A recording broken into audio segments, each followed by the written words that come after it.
I didn't get an invitation to my sister's wedding, so I went on a trip. Sorry, dear. This event is only for the closest people, my mother said.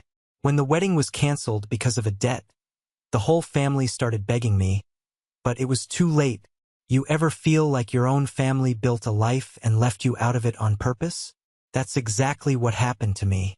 My name is Caleb, and the day I found out I wasn't invited to my own sister's wedding, because it's just family, dear, was the day I realized how easily they could erase me.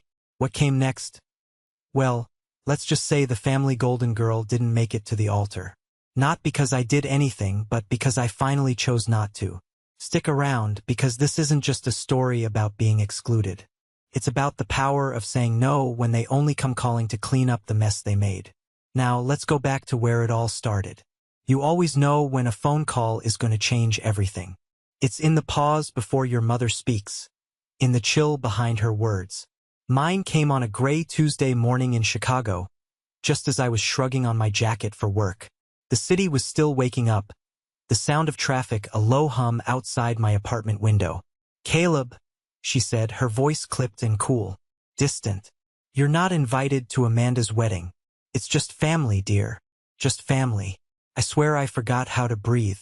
I stood there, phone pressed to my ear, staring at the wilting succulent on my windowsill. It didn't make sense. I was family. I was Amanda's only brother. Her younger brother, the one who'd helped her move into 3 different apartments, the one who'd co-signed her first car loan, the one who'd sat up with her all night when she didn't get into her first-choice college. But that one word, it sliced me right out of the picture. What? I finally choked out, my voice barely a whisper. You're saying I'm not family? It's complicated, she said, and the non-answer was more insulting than an actual reason. We've decided to keep it intimate. Like they were a team, like I was a stranger listening in on a private decision. Before I could even process what to say next, my phone buzzed with a notification. It was the family group chat. And there it was, a new message from Amanda, my golden child older sister. Her message was barely a sentence, dropped into the chat like a public decree. Hey everyone, just confirming the guest list is tight for the wedding. No extras. Hope you understand.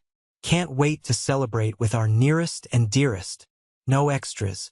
The pit in my stomach turned to ice. My name wasn't even mentioned. Not a single direct word to me, just a casual public announcement that I didn't make the cut. That I didn't belong in the category of nearest and dearest. And just like that, my world shrank. The walls of my small apartment, usually my sanctuary, felt like they were pressing in on me. I sank onto the edge of my bed, the worn-out comforter sighing under my weight. I just stared at the text on my phone screen. They weren't even ashamed. No fight, no apology, just a quiet, brutal dismissal. The worst part? A small, tired part of me almost expected it. You see, I'd always been the quiet one, the afterthought. Amanda got the cheers, the toasts, the spotlight. I got the side glances and the silence. When she graduated with honors, we had a lavish dinner at the most expensive restaurant in town. When I got a major promotion at my graphic design firm last year, my mom forgot to call. Now I was being erased from the biggest day of her life. They were planning a wedding without me. A huge celebration at that grand country club in the suburbs, with fairy lights and a string quartet and champagne flowing like water. I could almost hear the clinking glasses and the soft music. Every cousin, every neighbor, even their pampered little dog would be there. Just not me. Not the brother who was apparently just an extra. I sat there until my coffee went cold, my heart thudding a dull, heavy rhythm in my ears. It wasn't just about the wedding. Not really. It was about a lifetime of being put second. No last. So, I did what any rational man might do when his family casually cuts him out of their lives. I got quiet. I got still. And I started planning. Not revenge. Not yet. Just distance. That night I didn't sleep. I just sat on my couch in the dark, watching the headlights of passing cars sweep across my living room wall. Ghosts of lives I wasn't living. I didn't cry. I didn't punch a pillow. The shock had worn off, leaving behind a cold, hard ache that settled deep in my bones. It was the ache of realization. This wasn't a sudden betrayal. It was just the final, undeniable confirmation of a lifetime of being invisible. My mind kept drifting back. I saw myself at 10 years old, helping Amanda with her science project until 2 a.m., only for her to present it as her own work and get all the credit. I saw myself at 18, putting my own plans for a summer trip on hold to help my parents fix up the house because Amanda had decided, on a whim, to host a massive graduation party there. I was the family handyman, the tech support, the emergency contact, the reliable one, the one you called when something was broken. But I was never the one you called just to celebrate. The memory that stung the most, though, was about my Aunt Beatrice. She was my dad's sister, the only person in the family who ever really saw me. She was an artist, a free spirit who lived in a cluttered little house by the lake and always smelled like turpentine and cinnamon. She'd ruffle my hair and say, "Caleb, honey, don't you let them grind you down. You've got a fire in you they're too blind to see." When she passed away 2 years ago, it felt like the only light in the family had gone out. In her will, she'd left me a small but significant inheritance. It wasn't a fortune, but it was enough to be a safety net, enough to maybe start my own small design business someday. She'd written in the letter that came with it, "This is for your dream, Caleb, not theirs, yours." About 6 months after the funeral, my parents had sat me down in the living room. My dad looked uncomfortable, shifting his weight in his armchair. My mother did the talking, her voice smooth and reasonable. "Caleb, honey," she'd started. "We know you were planning on investing that money from Beatrice's estate, but your father and I have run into a little trouble. Just some unexpected expenses. It's nothing serious, but we were wondering if we could borrow it. Just for a little while. We'll pay you back with interest, of course. It would be a huge help to us. We're family, after all." I remembered the knot in my stomach. A voice in my head, a voice that sounded a lot like Aunt Beatrice, screamed, "No." But I looked at my parents' anxious faces, and the lifetime of conditioning kicked in. I was the good son, the reliable one, so I said yes. I transferred the entire amount to their account the next day. They promised it was just to cover some outstanding debt, and that I'd have it back long before Amanda's wedding planning even started. I never saw a penny of it again. And now, sitting in the dark of my apartment, it all clicked into place with sickening clarity. The dismissal, the coldness, the casual cruelty of it all. It wasn't just that they didn't value me. It was that they had already gotten what they needed from me. My aunt's legacy, her final gift meant for my future, had been cashed in to fund theirs. I was no longer useful, so I was disposable. An extra. The anger that started to burn in my chest was a different kind of anger than I'd ever felt before. It wasn't hot and explosive. It was cold and sharp, like a shard of glass. It was the anger of a man who finally understood that the love he'd been giving so freely his entire life had never been returned. It had just been withdrawn like from a bank account, and the account was now empty. I stood up, the decision finally solidifying. I wasn't going to fight them. I wasn't going to beg for a place at their table. I was going to do what Aunt Beatrice always told me to do. I was going to find my own fire, and to do that I had to leave. Not to punish them, but to finally save myself. Instead of opening a browser to look for flights, I found myself looking at the Amtrak schedule. A flight felt too fast, too efficient. A jarring leap from one life to another. I needed time. I needed to feel the distance grow, mile by painstaking mile. A train, on the other hand, that felt right. A slow, deliberate journey into the unknown. I saw a route from Chicago down to Austin, Texas. I'd never been to Austin. I knew almost nothing about it, other than that it was supposed to have good music and be weird. Weird sounded good. Weird sounded like the opposite of my perfectly curated, painfully predictable family. I booked a one-way ticket in a sleeper car, leaving the next evening. The next 24 hours were a blur of motion. I called my boss at the design firm, a stern but fair woman named Ms. Albright. I told her there was a family emergency and I needed to take an indefinite leave of absence.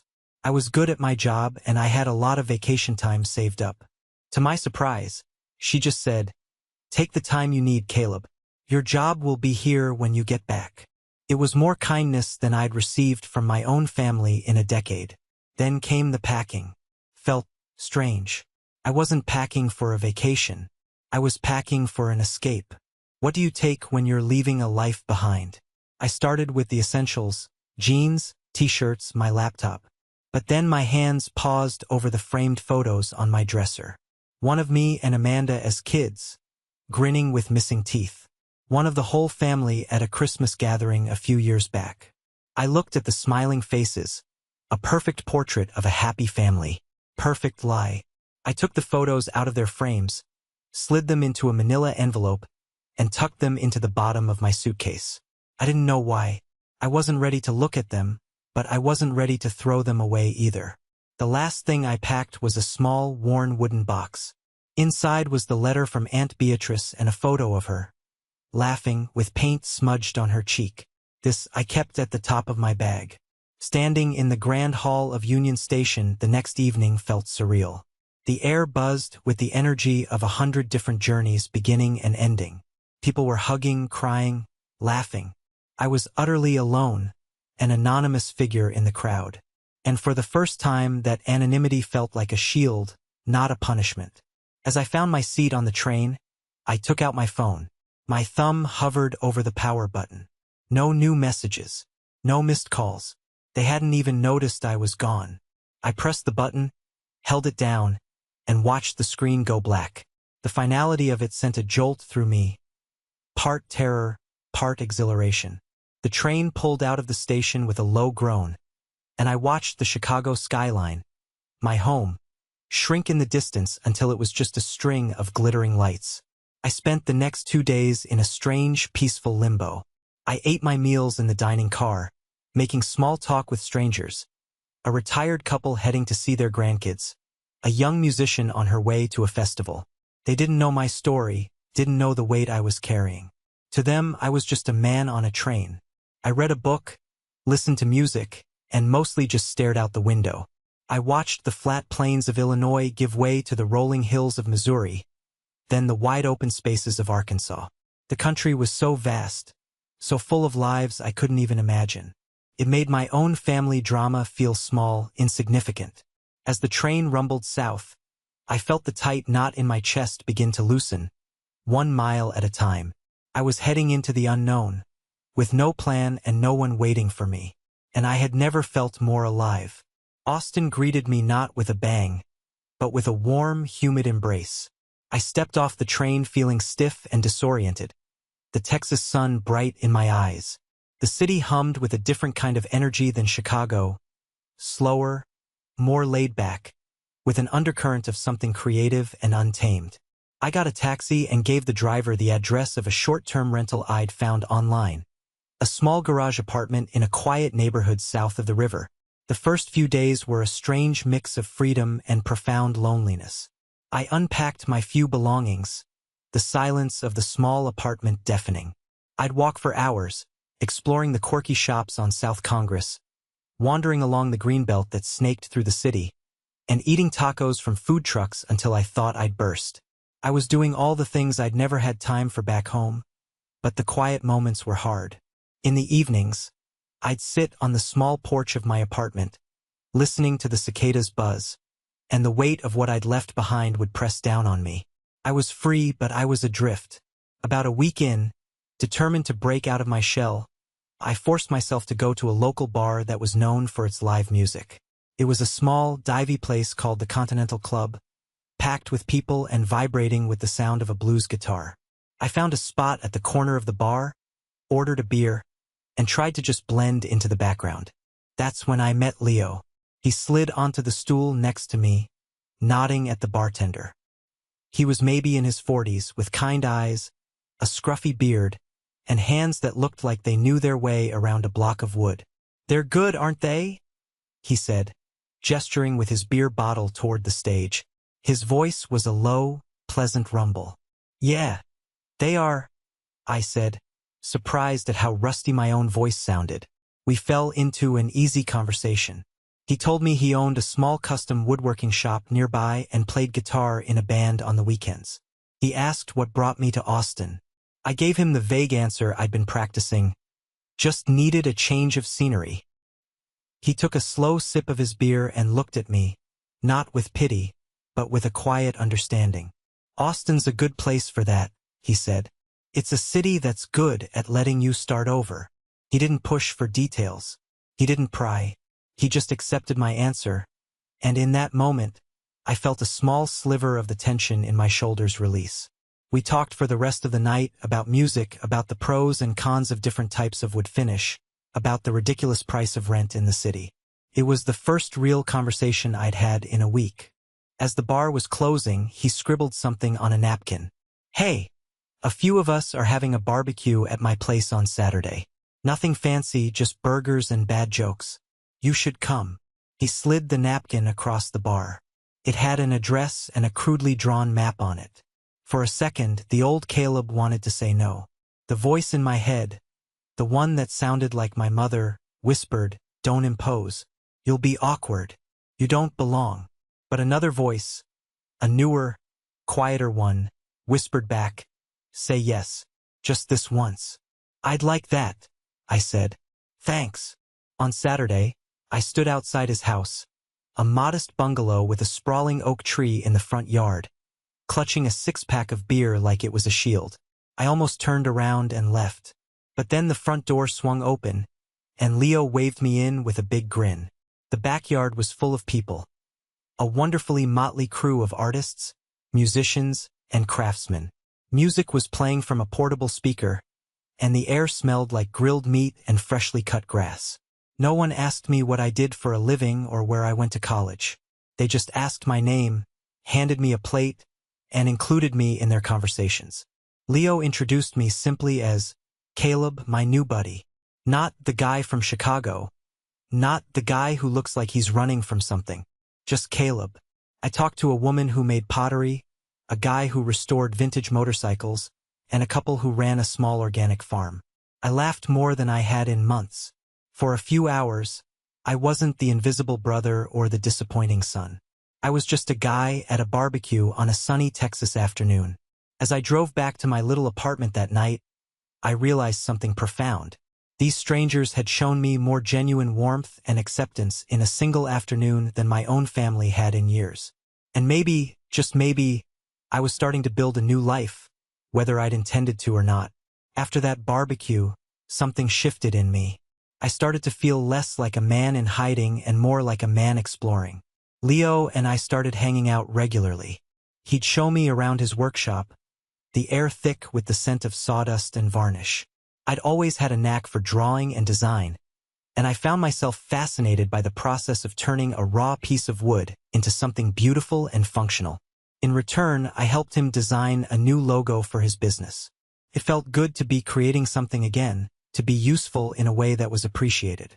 One quiet Tuesday afternoon, about 3 weeks after I'd arrived in Austin, I was sitting in a coffee shop, sketching out some ideas in a notebook. On a whim, I decided to turn my phone back on.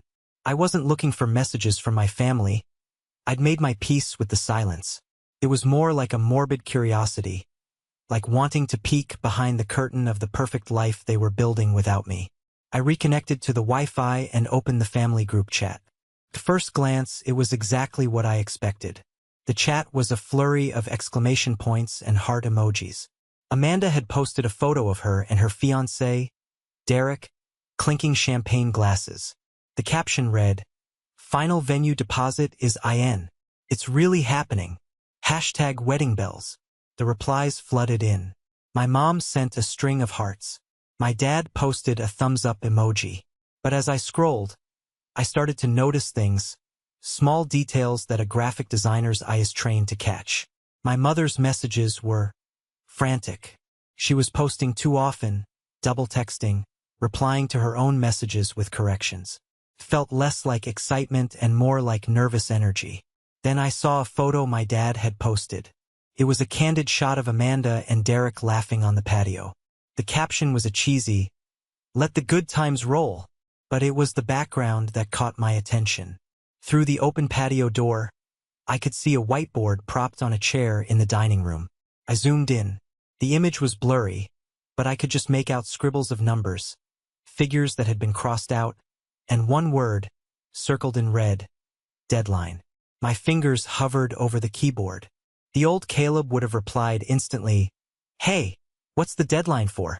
Everything okay?" But the new Caleb just watched. A few days later, Derek posted a photo of himself. He was standing on what looked like a tropical beach, holding a coconut drink. The caption was slick and a little too perfect. Had to take a surprise business trip to the Cayman Islands. Working hard, but someone's got to pay for this wedding, right? Winky face. See you soon. My love at Amanda. Something about the photo felt off. The lighting on him seemed slightly different from the background. The edge around his shoulder was just a little too sharp. I downloaded the image and opened it in a design program on my laptop. Took me less than 5 minutes to confirm my suspicion. It was a clumsy Photoshop job. The background was a stock photo of a beach. I had no idea where Derek really was, but he wasn't in the Cayman Islands. Why would he lie about that? The Cayman Islands, a notorious tax haven. A knot of unease tightened in my stomach. This wasn't just about a fancy wedding anymore. Something was wrong. My suspicions solidified when I saw the last photo posted just that morning. It was a group shot from a small pre-wedding party at my parents' house. Everyone was smiling, but their smiles were brittle. My mother was holding her wine glass so tightly her knuckles were white. And on the wall behind them, almost out of frame, was a calendar. The date, a Friday 2 weeks from then, was circled. And underneath it, in my mother's precise handwriting, were 2 words. Loan due. It all started to click together in a very ugly way. The frantic energy, the whiteboard, the faked photo, the looming debt. They weren't celebrating. They were scrambling. And I had a terrible feeling I knew who they were expecting to bail them out. The silence on my phone was about to end. And it was going to be loud. I was right. The storm broke the next morning.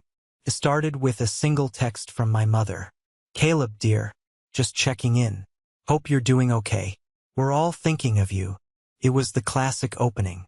The gentle lure before the hook. I didn't reply. I just stared at it, my coffee growing cold in my hands. An hour later, another text. "I know you're probably busy, but we really need to talk. It's important." Then, a few hours after that, the pretense of politeness vanished. "Caleb, this isn't funny anymore. You need to call me. Now."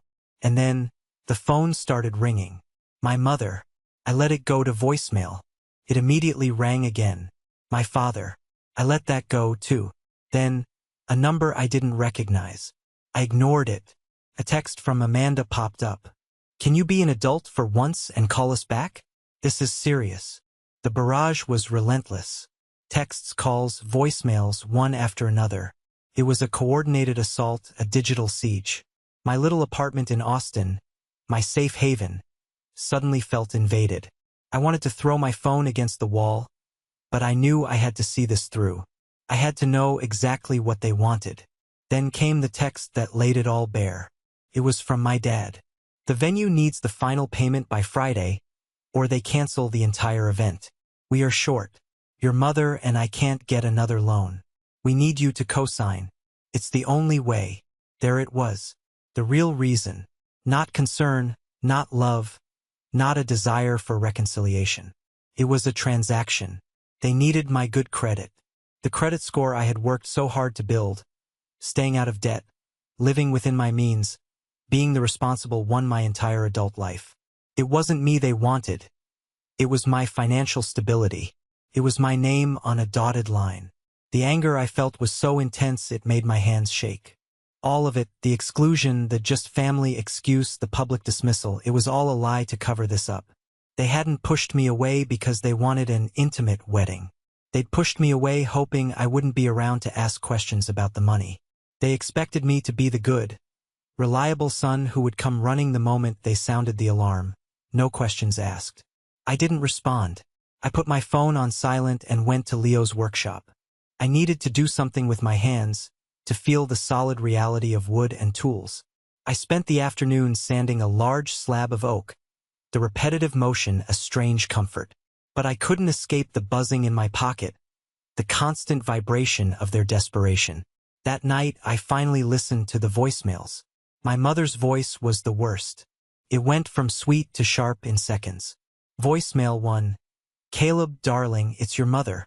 We're just trying to figure things out for the wedding. It's not fair for you to disappear like this. We've always supported you. Voicemail 2. Okay, I don't know what game you're playing, but it needs to stop. Your sister's happiness is on the line here.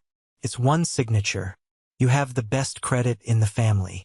The bank already flagged the application without you on it. And then my father's. His voice was low, edged with a disappointment I knew was completely manufactured. I know you're upset about the wedding stuff, but this is your family, Caleb. We need you. Amanda needs you. We'll make it up to you, I promise. But right now, we need that signature. I stared out my window at the Austin night. The city was alive with lights and music, a world away from the suffocating drama they were trying to pull me back into. They'd spent a lifetime making me feel small and invisible. But now, in my absence, I had all the power. And for the first time in my life, I was going to use it, by doing nothing at all. I sipped my beer slowly and deleted every voicemail, one by one. I didn't answer the texts. I didn't return the calls. I was finally subtracting myself from their equation. And that kind of math felt like freedom. The next 2 days were a masterclass in emotional manipulation. They tried everything. Guilt, anger, feigned concern. Amanda sent me a picture of her crying, mascara running down her cheeks with the caption, "Is this what you want?" My father sent a long, rambling text about family duty and how disappointed my grandparents would be. It was all noise. I had built a wall around myself, and their words just bounced off it.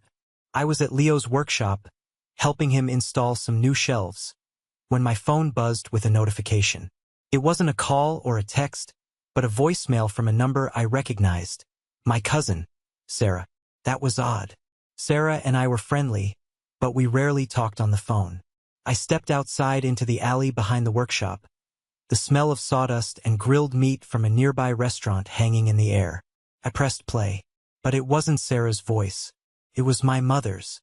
She was frantic, her voice high-pitched with panic.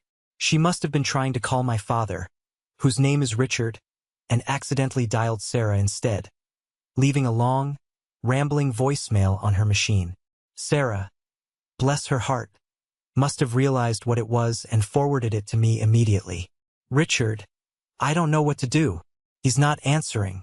Sarah just called asking if everything was okay because Amanda seemed so stressed. And I had to lie to her. I had to lie to my own niece. There was a pause, a shaky breath. If he doesn't call back today, we'll have to tell the venue we can't make the payment.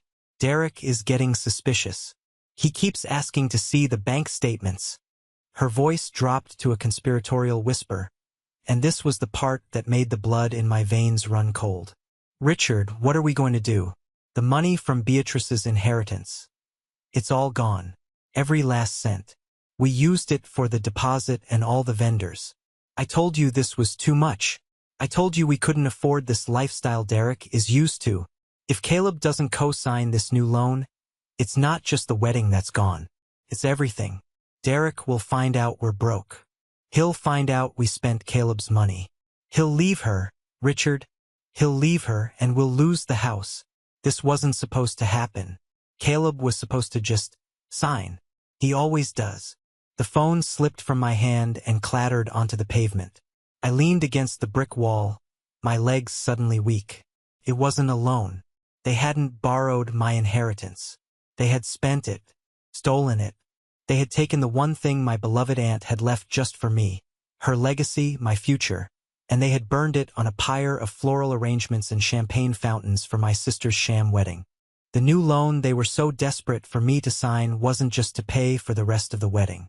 It was to cover up their crime. They needed new money to plug the hole left by my money. They were trying to make me the victim and accomplice in their own fraud. The cold anger I'd been feeling for weeks was suddenly white-hot. This went beyond being excluded or unloved. This was a betrayal so profound, so calculated, that it felt like it had ripped a hole in the fabric of my reality. They hadn't just erased me from a wedding. They had tried to erase my future. I picked up my phone, my hand steady now with a terrible, newfound clarity. I thought about calling them back. I thought about screaming, about demanding, about threatening them with a lawyer. But I didn't, because I realized, in that moment, that the worst thing I could possibly do to them was exactly what I was already doing. Nothing. Their carefully constructed house of cards was teetering on the edge of collapse. And I was about to let it fall. The silence from my end was absolute. And in that silence, their world came crashing down. I didn't have to do anything. I just had to sit back and watch the inevitable happen. I followed the fallout, not with satisfaction, but with the detached interest of someone watching the final act of a tragedy they already knew the ending to. The first domino fell on Friday, the day the final payment for the venue was due. That evening, a new message appeared in the group chat. It wasn't from my parents or Amanda. It was from an aunt who posted a screenshot of a public Facebook post from the country club. Due to a last-minute cancellation, our grand ballroom is now available on Saturday, October 25th. Please contact our event coordinator for booking inquiries. It was Amanda's wedding date. The cancellation was official, and it was public. The chat, which had been buzzing with their frantic, one-sided messages to me, went completely silent. It was a digital tombstone.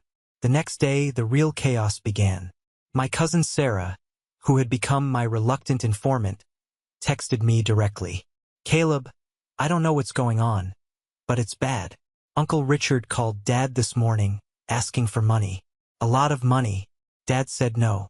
Then I saw on Instagram that all of Derek's groomsmen have canceled their hotel rooms. But the final, spectacular implosion came from Amanda herself. Her Instagram, once a curated shrine to her perfect life with her perfect fiancé, became a war zone. Derek had apparently vanished, blocked her on all platforms, disappeared without a word. In her grief and fury, Amanda posted a long, rambling story, accusing Derek of being a con artist, a fraud who had taken advantage of her and her family. It was a bold, if foolish, move, because Derek, it turned out, wasn't the type to go quietly. One of his cousins, who was apparently tired of the family drama, slid into the comments section of a local wedding blog that had picked up the story. The comment was brutal. "Just to be clear, my cousin Derek left because he found out his wealthy fiancé's family was completely bankrupt. They had maxed out every credit card and taken out secret loans to pay for the wedding. They even stole her brother's inheritance money. Derek isn't a con artist. He just has better sense than to marry into a family of liars and thieves." The comment was a nuclear bomb. It was screenshotted and shared, spreading through our extended family and social circles like wildfire. The whole sordid story was out. The stolen money, the mountain of debt, the lies. My family wasn't just broke. They were a public spectacle, a cautionary tale whispered about at dinner parties. I was sitting on my porch, sipping a cold beer, when I read that comment. A part of me should have felt a vindictive thrill. A part of me should have felt joy at their public humiliation. But I didn't. I just felt tired and empty. This wasn't a victory. It was just the sad, pathetic end to a story that had been written long before I left Chicago. Later that evening, Sarah texted me one last time. "They're losing the house, Caleb. The bank is foreclosing. Dad said Mom and Dad are blaming you for everything. For not signing the loan. For not being there to fix it." I read the message and took a long sip of my beer. Let them blame me. Let them scream my name into the void. It didn't matter anymore. They had built their gilded cage, and now they were trapped inside it. I, on the other hand, was free. I turned my phone off, leaned my head back, and listened to the sound of the Austin nightlife starting to wake up. It was the sound of my life, a life that was finally completely my own. You would think that after such a catastrophic public humiliation, they would retreat into a quiet shame. You would think there might be a glimmer of self-reflection, a moment of recognition for the roles they played in their own downfall. But you would be wrong. When you spend your entire life believing you are the main character, it's impossible to accept that you might actually be the villain. So they did the only thing they knew how to do. They found someone else to blame. And that someone was me. A week after the wedding imploded, after the dust had settled and their ruin was complete, My phone lit up with one final voicemail. It was from my mother. I hesitated before playing it. I knew it wouldn't be an apology. I knew it wouldn't be an explanation. It would be an attack. But I needed to hear it. I needed to hear the final, desperate gasp of their delusion. I pressed play. Her voice was no longer frantic or pleading. It was cold. It was hard as steel.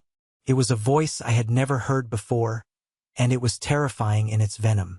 "Well, Caleb, I hope you're happy." The words dripped with a sarcasm so bitter it could have curdled milk.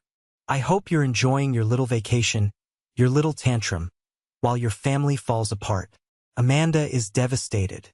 She's lost everything. Her fiancé, her home, her reputation. All because of you.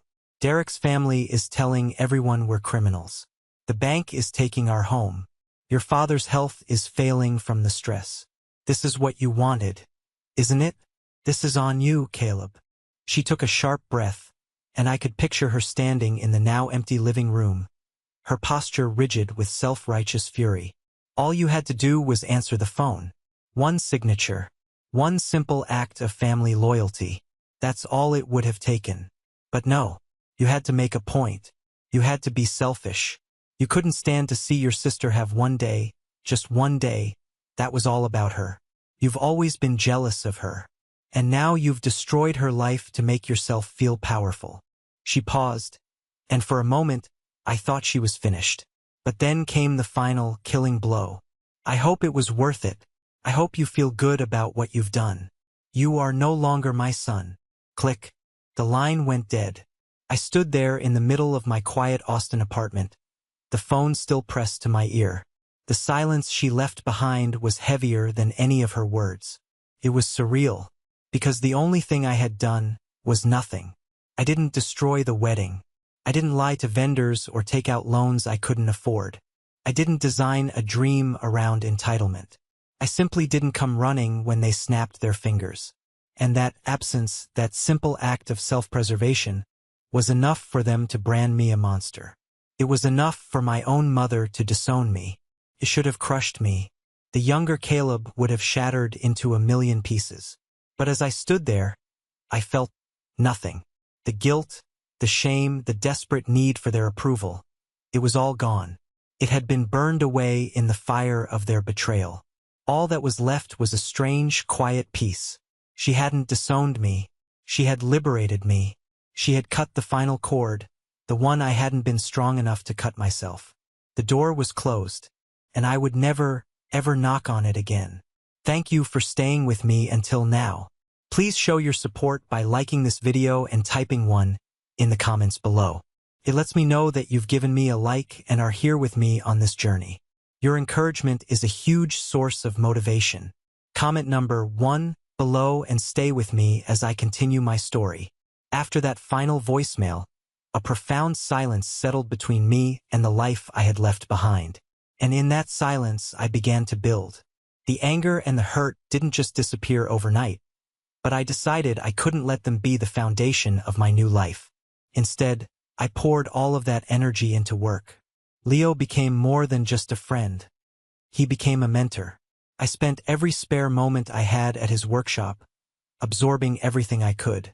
I started sketching again, not just logos and websites, but furniture. I found that I had a good eye for clean lines and functional design, a skill honed by years of graphic design but now applied to a tangible, three-dimensional world. One afternoon, I showed Leo a design I'd made for a simple, modern coffee table. He studied the sketch for a long moment, then looked at me and said, "You know, you should make this." "I don't know how," I admitted. "I'll teach you," he said simply. And he did. He taught me how to choose the right wood, how to measure twice and cut once, how to use a planer and a joiner and a sander. My hands, once accustomed only to a mouse and keyboard, grew calloused and strong. The work was hard, physical, and deeply satisfying. In the scent of fresh sawdust, in the hum of the machinery, I found a kind of meditation. I was taking something raw and chaotic and turning it into something beautiful and ordered. I was doing for a piece of wood what I was trying to do for my own life. After a few months, with Leo's encouragement, I took a leap of faith. I took the small amount of savings I had left and rented a tiny corner of a shared workshop space. I bought a few second-hand tools and officially started my own small business. I built that coffee table from my sketch, then a set of bookshelves, then a dining table. I created a simple website to showcase my work, using the design skills I already had. I'll never forget my first sale. It was to a young couple who had just bought their first home. They saw a photo of the coffee table online and came to the workshop to see it. They walked around it, ran their hands over the smooth, oiled surface of the walnut, and their eyes lit up. "It's perfect," the woman said. "It's exactly what we've been looking for." The feeling of seeing something I had created with my own two hands go into someone's home, to become a part of their life. It was a feeling I had never experienced before. It was 1,000 times more satisfying than any hollow praise I had ever received from my family. My little business started to grow, slowly at first, then all at once. Word of mouth spread. An Austin design blog featured one of my pieces. Orders started coming in faster than I could keep up. I was working 12-hour days, exhausted but exhilarated. For the first time in my life, I was building something that was entirely mine. My worth wasn't being determined by my usefulness to others. It was being forged by my own creativity and hard work. I was no longer the afterthought, the invisible man. I was Caleb, the furniture maker, and I was just getting started. A little over a year had passed since I'd left Chicago. My life in Austin had taken root in ways I never could have imagined. My furniture business was thriving. I'd even hired my first part-time employee to help with sanding and finishing. The little garage apartment felt too small, and I was in the process of looking for a place of my own, maybe even a small house with a yard. The ghosts of my past life had faded, becoming distant, muffled echoes.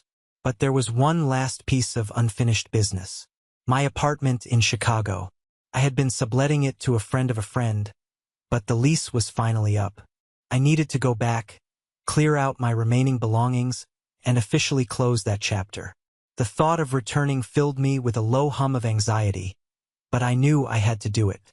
I flew back on a Tuesday, planning to be in and out in less than 48 hours. I didn't tell anyone I was coming.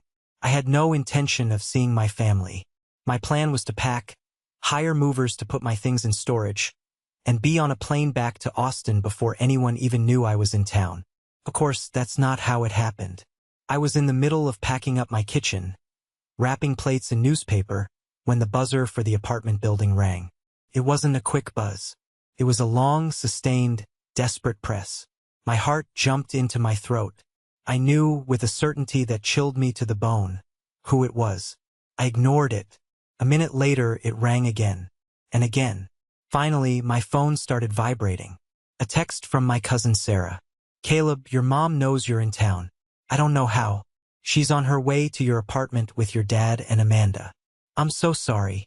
My first instinct was to run, to lock the door and pretend I wasn't there. But then a strange calm settled over me. No, I wasn't that person anymore. I wasn't going to hide. I finished wrapping the plate in my hand, placed it carefully in the box, and waited. The knock on the door was timid at first, then more insistent. I took a deep breath, walked to the door, and opened it. The three of them stood there in the drab hallway, looking smaller and more worn out than I remembered. My father had lost weight, his suit hanging off his shoulders. My mother's face was etched with lines of stress that weren't there before. And Amanda looked defeated. The polished, golden girl glow was gone, replaced by a dull, tired resentment. For a long moment, no one spoke. They just stared at me, as if they were looking at a ghost. My mother was the first to find her voice. She wrung her hands, clutching her purse like a lifeline. "Caleb," she began, her voice trembling slightly. We made mistakes, terrible ones. I thought I was doing what was best for the family." My father cleared his throat. "We were wrong, son. We should have never put you in that position." Amanda just stared at the floor, silent. I said nothing. I just stood there, leaning against the doorframe, and waited. Then came the real reason they were there. It always came, eventually.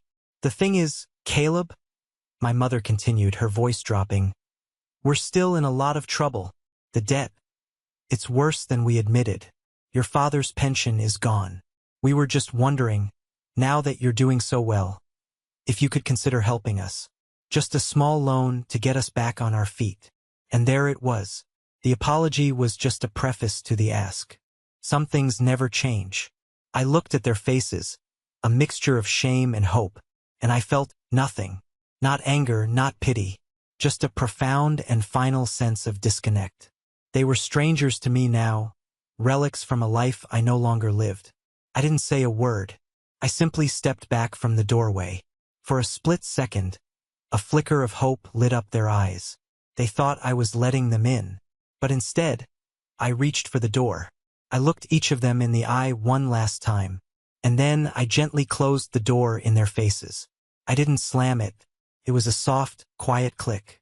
The sound of an ending. I heard my mother let out a small, wounded gasp on the other side. I turned the deadbolt, leaned my forehead against the cool wood of the door, and closed my eyes. It was over. Leaving Chicago for the second time felt completely different from the first. There was no fear, no frantic escape. This time it was a calm, deliberate departure. As the plane took off, I didn't look back. I looked forward, toward the life I had built for myself. A life forged not from obligation, but from passion and purpose. Returning to Austin felt like coming home. The warm air, the vibrant energy of the city, the familiar face of Leo waiting for me at the airport. It all wrapped around me like a comforting blanket. I told him what had happened, how my family had shown up, how I had closed the door. He didn't say much, just clapped me on the shoulder and said, "Good for you, man. You did the right thing." And I knew he was right. The months that followed were some of the best of my life. I finally moved out of the garage apartment and bought a small house in a quiet neighborhood, with a big backyard and a detached garage that I immediately started converting into my own personal workshop. My business, which I had officially named Beatrice's Legacy Woodworking, continued to grow. I hired another full-time employee and started taking on larger, more ambitious commissions. My pieces were getting noticed, featured in more design magazines and blogs. I was making a name for myself, not as someone's brother or son, but as Caleb, a craftsman. But the most significant change wasn't in my career. It was in my heart. One evening, Leo dragged me out to a gallery opening for a local painter. And that's where I met Maya. She was the artist, a vibrant, funny, and incredibly talented woman with paint splatters on her jeans and a laugh that could fill a room. We started talking and didn't stop all night. Our relationship was everything my past relationships and my family dynamic had not been. It was built on mutual respect, honesty, and support. She celebrated my successes as if they were her own, and I did the same for her. When I had a bad day, she didn't try to fix it. She just sat with me. She saw me, the real me, and loved me for it. A year later, we moved in together, her colorful canvases filling the walls of the little house I had bought, making it feel even more like a home. One afternoon, I received a long email from my cousin Sarah. It was the first I'd heard from anyone in the family since that day in the hallway. She told me she was getting married and wanted to let me know, but she understood if I didn't want to be involved. Tucked at the end of the email was an update. It was brief and to the point. "I know you probably don't care," she wrote, "but I thought you should know. Your parents finally lost the house. They're renting a small apartment across town. And Amanda, she's divorced. It turned out Derek was involved in some shady business deals, and he left her with a mountain of legal bills. She had to declare bankruptcy." I read the email and I waited for a feeling to hit me. Sadness, anger, maybe even a little bit of satisfaction. But nothing came. It was like reading a news story about people I used to know a long time ago. Their lives, their dramas, their consequences. They had nothing to do with me anymore. I wrote back to Sarah, congratulating her on her wedding and politely declining the invitation, wishing her all the best. Then I closed my laptop, walked out into my workshop, and got back to work, the familiar scent of cedar and sawdust filling the air. I was home. I never sought out news about my family, but sometimes it found its way to me anyway, like driftwood washing up on a shore. Through the occasional cautious email from Sarah, I pieced together the slow, grinding reality of their new lives. The picture she painted was bleak. My parents, who had once lived in a sprawling suburban house filled with things they couldn't afford, were now crammed into a small, two-bedroom apartment in a rundown complex by the expressway. The constant rumble of traffic was the new soundtrack to their lives. The grand furniture they had been so proud of had been sold off for pennies on the dollar to pay legal fees. All that was left were the dregs, the cheap replacements that served as a constant reminder of how far they had fallen. According to Sarah, they had become bitter, isolated people. My father, whose identity had been so tied to providing a certain lifestyle, had shriveled. He spent most of his days watching television, his health declining rapidly from the stress and inactivity. My mother, once the queen of her social circle, now rarely left the apartment. She had lost all her fair-weather friends when the money disappeared. What was most telling, Sarah wrote, was that they never once took responsibility for their actions. In their minds, they were the victims. They were victims of a bad economy, victims of a deceitful son-in-law, and most of all, victims of their ungrateful son who had abandoned them in their time of need. They had learned nothing. Their narrative was set in stone, and they would cling to it until the very end. They never mentioned the inheritance money again. It was as if it had never existed.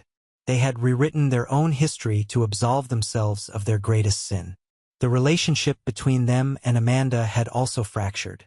The shared crisis didn't bring them closer. It just created a toxic feedback loop of blame and resentment. They blamed her for choosing Derek, for being so demanding, for pushing them into financial ruin. She, in turn, blamed them for their poor financial planning and for not being able to provide the life she felt she was entitled to. The family unit I had once desperately wanted to be a part of had curdled into a miserable trio of resentful roommates, trapped together by their shared failure. I didn't rejoice in this news. There was no sense of victory. It was just sad.